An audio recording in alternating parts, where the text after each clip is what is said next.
Evo Morales y la ola neopopulista. Un fantasma recorre América Latina. Es el fantasma del neopopulismo. No se trata de un visitante nuevo. Ya lo recibimos y padecimos en varias ocasiones. Esta vez viene encarnado en las figuras características de Hugo Chávez, Rafael Correa, Manuel Zelaya, Fernando Lugo y por supuesto Evo Morales. No se debe confundir estos personajes ni al fenómeno político con el viraje hacia la izquierda democrática que parece estar dando el continente. Lula, Tabaré Vázquez, Bachelet, etc., poseen una adscripción inequívoca a las prácticas democráticas, mientras que Chávez y Morales, como antes Fidel Castro y Daniel Ortega, solamente utilizan las formas democráticas para consolidar su poder e instaurar gobiernos autoritarios y sin disidencia política que los amenace. Evo Morales ganó las elecciones generales de Bolivia en diciembre de 2005 con el 54% de los votos válidos en primera vuelta, arrasando prácticamente a toda la partidocracia tradicional en un evento que no se producía desde 1966.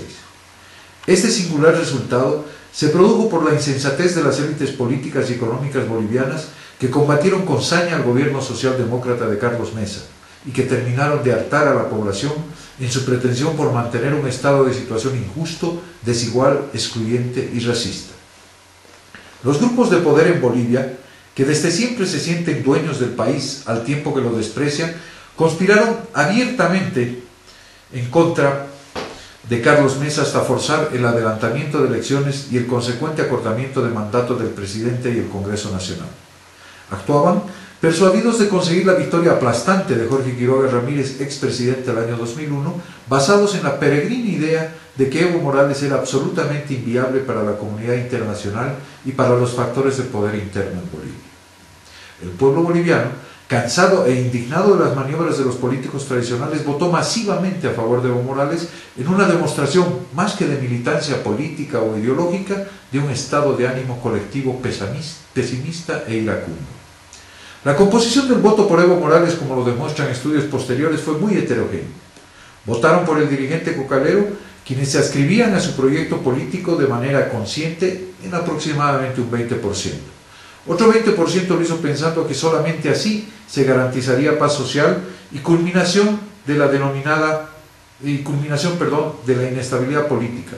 Y finalmente un 15% emitió su voto de manera perversa, anticipando un gobierno caótico, débil e ineficiente, que sepulte para siempre las aspiraciones políticas de Evo Morales.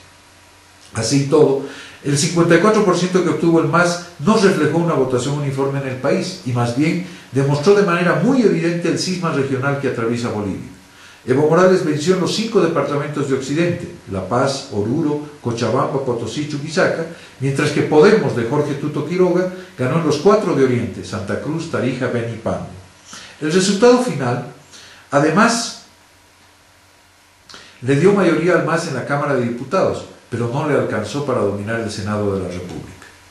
El análisis sociológico del voto muestra también que Bolivia se partió prácticamente en dos: los pobres y los más pobres con el MAS y las clases medias y los menos pobres con Podemos, Unidad Nacional del magnate del cemento Samuel Doria Medina y el MNR de Gonzalo Sánchez de Lozada.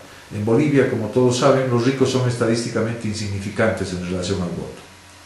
La pregunta que hoy nos hacemos los bolivianos es si se repetirá la situación que acabamos de describir 4 años después, en diciembre de 2009. Mi percepción es que en el MAS no lo saben todavía, pero perderán las próximas elecciones generales de diciembre. Las perderán por varias razones, de las cuales vamos a anotar algunas. En primer lugar, porque a esta altura ha quedado claro que ellos no representan la inauguración de una nueva etapa en la historia nacional, sino el último eslabón de un sistema que se cae a pedazos y que se inauguró en 1952.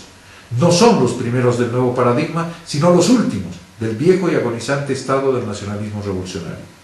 En segundo lugar, porque desaprovecharon la oportunidad de cristalizar el proceso institucional de reconstrucción del contrato social inaugurado por Carlos Mesa, tergiversando la Asamblea Constituyente al extremo de instrumentalizarla como un proyecto político partidario y no como el proyecto nacional incluyente que debió ser. En tercer lugar, porque la ineficiencia en la gestión de la cosa pública está comenzando a cobrar factura, luego de 3 años de bonanza desaprovechada.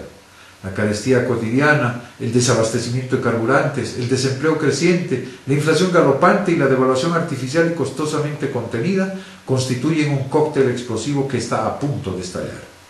En cuarto lugar, porque la desinstitucionalización ha llegado a un extremo tal que la próxima parálisis del Poder Judicial convertirá la anomia social en la que estamos en una peligrosa diáspora en la que el gobierno de las leyes será reemplazado por la dictadura de los más fuertes. La indefensión del ciudadano de a pie respecto de los grupos corporativos generará una situación insostenible. En quinto lugar, porque la Confederación de Minorías Eficaces, que es el MAS, ante la cercanía de las elecciones particulares, senadores, diputados uninominales, prefectos, alcaldes y concejales, dará paso a una irreversible y cruenta lucha de facciones internas, de la cual ellos mismos serán los principales damnificados. En sexto lugar, porque los ideólogos del MAS o ya no están en el esquema partidario y de gobierno, o definitivamente han perdido la brújula y repiten la consigna del proceso de cambio sin contenido y sin nuevos aportes que intenten explicar lo mucho que se parece este proceso a la UDP y a los llamados gobiernos neoliberales. En séptimo lugar, porque la oposición política ha dejado su letargo y sus complejos y ha empezado a organizarse en diversas opciones con una energía y una respuesta popular que ha sorprendido a sus propios promotores. Sin duda, se ha perdido el miedo y se comienza a disputar con vigor la iniciativa al partido de gobierno. En el MAS no lo saben todavía, pero perderán las próximas elecciones generales de diciembre. Lo único que podría evitar aquello es que cuando se den cuenta intenten desesperadamente alguna triquiñuela para evitar los comicios.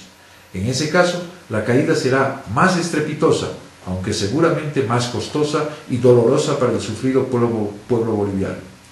Bolivia, a muy corto plazo, podría volver a verse inmersa en una severa crisis política debido a los afanes monopólicos del MAS y la vocación autoritaria de Evo Morales.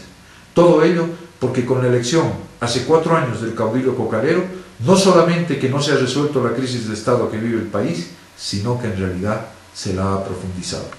Muchas gracias.